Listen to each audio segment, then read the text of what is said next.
Oh, hi, therapist friends. So I am a therapist with an MBA, and I do a lot of coaching and consulting for other therapist business owners because they don't really teach us that shit in grad school, right? But as it turns out, it is very important to know the business side of things in order to be an effective therapy business owner, okay? And one of the top questions I always get is, how do I make more money without seeing more clients? Because I think that's like the dream for a lot of people. It's like, okay, I love therapy. Don't wanna see, 25 clients a week for the rest of my life. Like that sounds terrible. So how can I bring in money in lots of different ways in my business? And I think again, a lot of times we have really good ideas about what that could possibly look like, but we don't have any like actionable steps of like, okay, what do I do now, right? And so that was the goal of this workbook, is to talk through the process that I go through every time I add a revenue stream to my business, so it actually generates me revenue, and it's not just an idea in my head that I put out in the ether after putting a whole bunch of time and energy in, and then it doesn't actually make me money. Because that's the trick, right? That's the trick,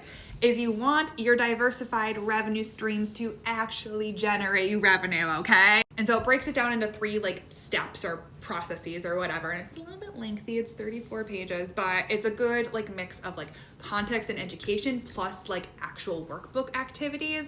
So then again, by the end of it, you will not only have like the idea of how you're going to generate additional revenue, but you have the how. You have the like, okay, what steps do I need to take in order to actually, again, generate revenue from your additional revenue stream, okay?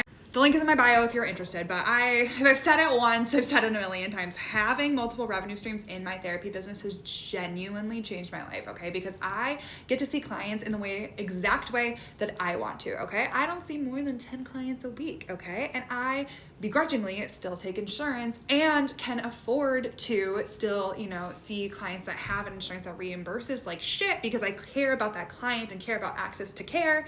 And that's how I show up for access to care, all of the things, right? I can basically do what I want to do in my therapy practice because I am not like sitting here nervous whether or not like my bills are paid, right? My bills are paid whether or not a client shows up. And that